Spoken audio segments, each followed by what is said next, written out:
আপনাদের দিক, কেন আপনারা আছেন তাই আমরা আছি এবং আমরা সম্বর্ধনা পাই, আমরা মঞ্চে বক্তব্য রাখার সুযোগ পাই।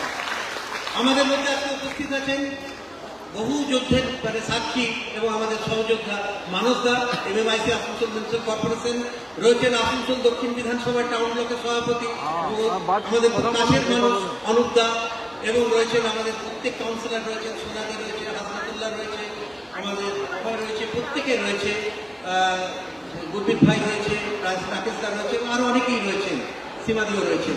তো আজকের যে বিষয়টা, যে পশ্চিমবাংলাতে যে অশান্ত করার যে পরিকল্পনা কিছু রাজনৈতিক দল নিয়েছে, কিছু রাজনৈতিক দল বলতে গেলে প্রথমেই বলতে হবে বিজেপি এবং সিপিএম। এমন নয় যে আমরা এই ঘটনাকে সমর্থন করি, যে সবচেয়ে কঠিন ভাষা হয় সেই ভাষায় আমরা আর্জি করে যা হয়েছে তার নিন্দা করি এবং দোষীদের প্রকৃত অর্থে সাজার যদি কেউ দাবি জানিয়েছেন।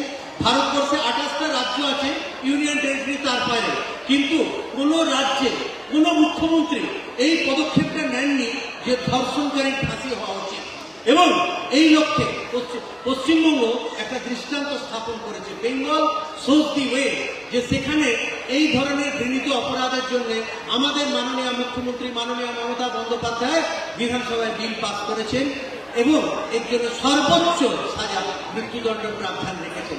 তাহলে এর থেকে বোঝা যায় যে এই ঘটনায় আমাদের দল কতটা আন্তরিক।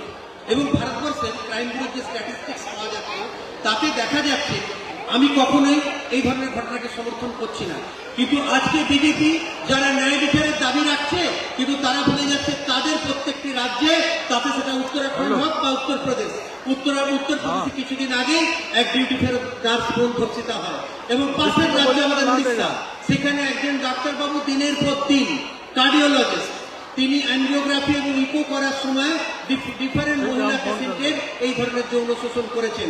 সেই ব্যাপারে তারা কিন্তু মুখ্যমন্ত্রীর পদত্যাগ দাবি করেননি। আজকে আপনি উত্তরপ্রদেশে চলুন, সেখানে একটার পর একটা ঘটনা ঘটে চলেছে, হাতরাস হয়েছে, উন্নাও হয়েছে, এবং জাস্টিস তো আমরাও চাই, জাস্টিস আমি চাই, আপনি চান, প্রত্যেকে চাই জাস্টিস, নিপীড়িতা জাস্টিস পাক, কিন্তু জাস্টিস তো মণিপুরের জন্য চাওয়া উচিত, কেন সেখানে আজও মণিপুর জ্বলছে। সেখানে আপনাদের জেনে অবাক হবে, ছোট ছোট ড্রোনে বোম দিয়ে আমাদের এই দেশের মানুষ এক অন্য জাতির বিরুদ্ধে বোম ফেলছে। আজ 2 বছর টাইমের মধ্যে প্রধানমন্ত্রী সেখানে যাওয়ার সুযোগ পাননি, কিন্তু তিনি বারবার বিদেশ যাত্রা করেছেন। কিন্তু কেন যাননি? মণিপুর কি ভারতবর্ষের মধ্যে নয়? এবং আজকে বিজেপির লোকেরা ভুলে গেছে, তারা যেভাবে, আমার বলতে এখানে লজ্জা লাগে, কেন আমার মা বোনেরা অনেকে আছেন, ছোট ছোট বোনেরাও রয়েছেন, দিদিরাও রয়েছেন, সেখানে মহিলাদের বিবস্ত্র করে হাঁটানো হয়েছে, তার জাস্টিস কবে আসবে?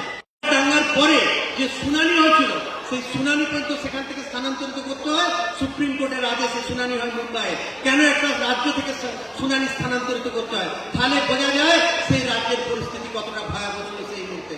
আর রইল সিপিএম এর ব্যাপার, সিপিএম আজকে কোন মুখে ন্যায় বিচার চাইছে, করছে, অনেক কিছু করছে। যদি সাধারণ মানুষ এটা করে, আমি ন্যায় বিচার চাইছি, ন্যায় বিচার চাইছেন আপনাকে। সিঙ্গুরে যেটা হয়েছিল, সিঙ্গুরের ঘটনা কেউ ভুলে যেতে পারে না। সিঙ্গুরে কিভাবে মানুষ হত্যা হয়েছে, নন্দীগ্রামে হয়েছে, এবং তাদের 34 বছরের শাসনে 40,000 আনুমানিক রাজনৈতিক খুন হয়েছে। তাহলে আপনারা ধরে নিন পার বছর 1000-এর বেশি মানুষকে রাজনৈতিকভাবে তারা হত্যা করত। আরজি করার ঘটনা একটা বিচ্ছিন্ন ঘটনা, কোন বিকারগ্রস্ত মানুষ, একটা সমাজ বিরোধী সেই ঘটনাটা সংঘটিত করেছে। কিন্তু যখন কোন রাষ্ট্রের দল, যাকে মানুষ ভোট দিয়ে তুলে আনে, যাকে ভোট দিয়ে মসনদে আনে, সেই দল যখন তখন মানুষকে হত্যা করে, তাহলে সেটাকে কি বলে? জেনোসাইড বলে। যেমন আমরা দেখতে পাই একটা সময় ইউরোপে হয়েছিল, সিপিএম এর টাইমে যেটা হয়েছে সেটা হচ্ছে স্ট্রেট কনসেপ্ট টেরোরিজম, এবং আপনারা অনেকে তার সাক্ষী দেখেছেন কিভাবে মানুষের উপর অত্যাচার, নিপীড়ন, শোষণ করা হয়েছে। কিন্তু আজকে সেই জায়গা থেকে আজকে বিরোধীরা একটা জিনিস ভুলে যাচ্ছে, আজ তারা বারবার দাবি করছে উই ওয়ান্ট জাস্টিস। আমি তাদের একটা জিনিস জিজ্ঞেস করি, তারা বলছে পশ্চিমবঙ্গে গণতন্ত্র দুর্বল হয়ে গেছে, রাষ্ট্রপতি শাসন চাই।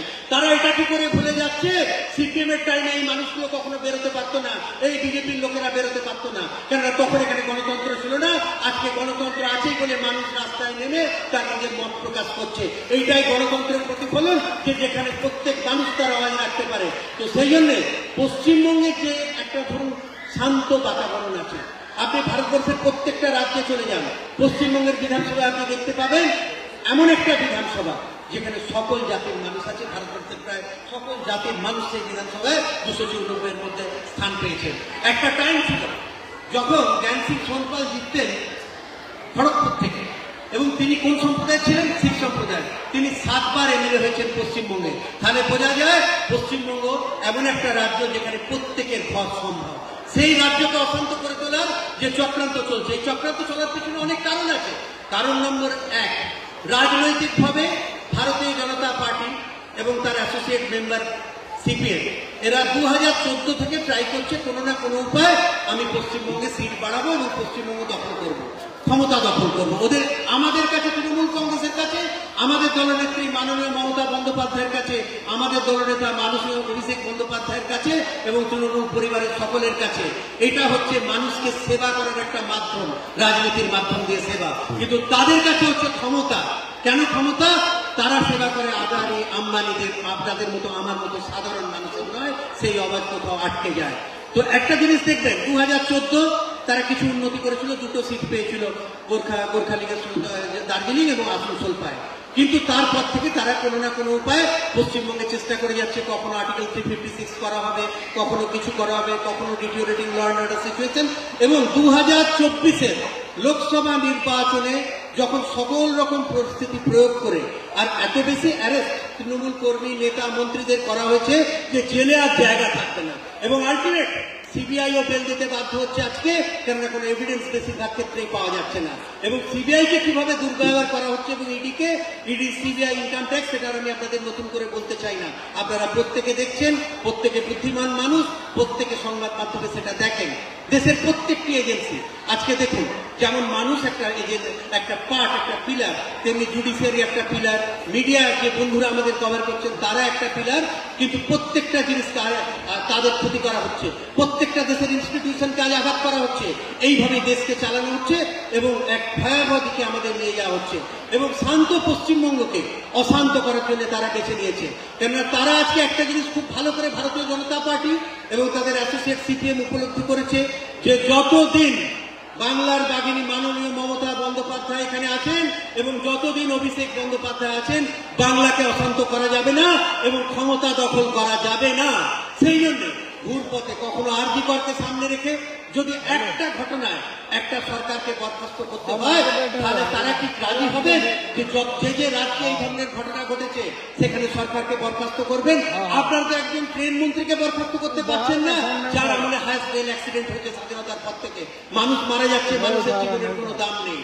তো আপনাদের কাছে এটুকুই অনুরোধ করবো, আপনারা যেভাবে সমাজে থেকে বার্তা দিচ্ছেন প্রত্যেক মিনিটে সমাজের মানুষের সঙ্গে থাকার, সেইভাবে মানুষের সঙ্গে থাকুন। যেটা আমাদের দলের মূল বার্তা, মানুষের সঙ্গে থাকার, মানুষের পাশে থাকার।